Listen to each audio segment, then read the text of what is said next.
And I am back. In case you didn't see the last video, this is going to be the top 15, or at least 15 to 11 of my favorite animated movies of all time. Like I've mentioned before, it's been a while since I've been thinking about what my favorite animated films are, but I thought about it for a really long time, and I figured I'd put it into these vlog-style videos. So let's not waste any time. Let's go on to number 15.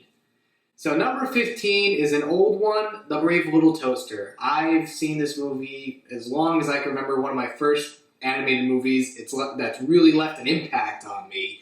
And even today, I still enjoy watching it. It's got great characters, and the tone is something you have to talk about when talking about The Brave Little Toaster, because it has this split tone in half. Like, sometimes things are like peaches and cream, and suddenly it shifts to like scary clowns and knives and self-suicide and feelings of worthlessness. And I don't know, most movies that do that, I tend to get annoyed because they don't do it that well, but this movie manages to take those two conflicting tones and put it together for an hour and a half experience that I really enjoyed.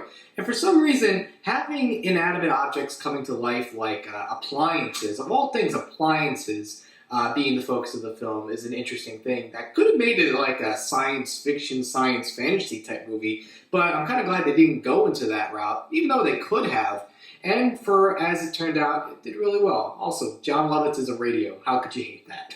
Number 14 is Lilo and Stitch. Lilo and Stitch is one of those films after 2000 that at this period it was hit or miss for Disney, mostly misses. But to me, this film really has a lot of humanity, despite having aliens in it. At its core, it's a story about a girl who lost her parents and her sister trying to make ends meet. And they just happen to stumble across aliens or an experiment coming from another planet. And for some reason, it seems very jarring, but it's kind of like a Spike Jonze film, whereas you take something mundane and you include this fantastical element to it. And for some reason, I kind of always imagined Spike Jonze making a live-action adaptation of Lilo and Stitch, kind of like he did for Where the Wild Things Are. But you know, that's just my crazy imagination. Otherwise, at its core, the characters are really strong. Lilo's a great character, her sister Nani, the social worker, her friends, and of course the other alien characters too, do manage to make this film feel really well, and it works. And the design of this film is just beautiful. I love the watercolor aesthetic to it. It really works. Lilo and Stitch, gotta check it out. For number 13, this is going to be Song of the Sea. This is the most recent film that I have seen that have came out in 2014. It may have come out in 2013, but this is one of those films I didn't really get a chance to see when it was in theaters because, guess what, they barely showed it in any theaters. But I finally got a chance to see it on video, and honestly, it's gorgeous. I think this is a very gorgeous film in its tone, its story, its characters. And it's got a great Wizard of Oz feeling where it takes fantastical, mythical elements and mixes it with the live action. Not live action, there's no live action in this film, I take that back. It takes the mythical and the real world aspects and puts it together, blending it, making a blur between dream and reality, even though they focus on both of them coexisting together. And to me, it really works. Now, the creator of this film did Secret of Kells, and that film was good too. And if anything, people feel that that's a great movie. And usually critics who make top 10 animated films include Secret of Kells.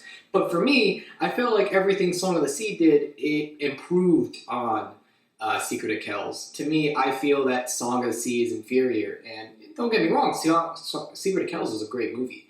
But to me, this really expands on everything that movie did really well. I love I can't even say mythology right. What's wrong with me? I love the mythical aspects of this Celtic culture in a way where it's very much like a Miyazaki film except with Celtic culture. To me, I think you should check out Song of the Sea. Very good movie. And number 12 comes the Lego Movie. Now, if I were to be talking about Song of the Sea, I have to acknowledge that that movie was nominated for an Academy Award, and the Lego Movie was not. Now, I, to this day, feel that that was a very missed opportunity from the Academy, because to me, the Lego Movie is just a great movie. I love the animation, I love the blending of live action with this pseudo stop motion computer animation style they created, I guess where they slowed down the bit rate of the computer animation. and the characters are great, and the theme of the story, it's consistently funny, very consistently funny dialogue. Otherwise, I have to point this out, the movie is a great commentary. If not, it's a great postmodern film. And, you know, if anybody doesn't know what postmodernism is, it's taking conventions that are modern and trying to expand on it. And there's all by taking capitalism, taking this commercial theme and making a story out of this commercial theme. So it's kind of like a subversive story within the story of a context within a context that I think Phil Lord and Chris Miller are no strangers to. So if you want to look at the film as a postmodern commentary, there you go. It actually makes it 10 times better. And of course, number 11. This is I had a hard time figuring out what to do for number 11, but it's the Triplets of Bellevue. This is a distinguishing factor between being in the top 10 and being in the top 20. But to me, the Triplets of Bellevue is just good enough to be within the top 15. In case you didn't know, this movie that came out in 2003, directed by Sylvain Chomet. I hope I pronounced that right. Don't kill me if I'm wrong. And it focuses on a grandmother trying to rescue her son from the French mafia, and there's a lot of surreal elements involved in it. The animation style, it's Sylvain Chomet, so it's going to have, I guess his name is pronounced Sylvain Chomet, but again, don't crucify me. It has a very scratchy style to it. It's hand-drawn style that really works really well, and there are a lot of surreal, absurdist factors in it. And of course, being a French movie, there's going to be a lot of knocks on American culture. So expect some subtle knocks at Disney too, which I thought were really good. And of course, the whole idea of capitalism and whatnot. To me, Triplets of Bellevue is a very good movie. So that's number 15 to number 11 in my top 15 favorite animated movies of all time. Comment below, let me know what you think, share the video, do all that fun stuff. Don't forget to subscribe, and I will be back for the top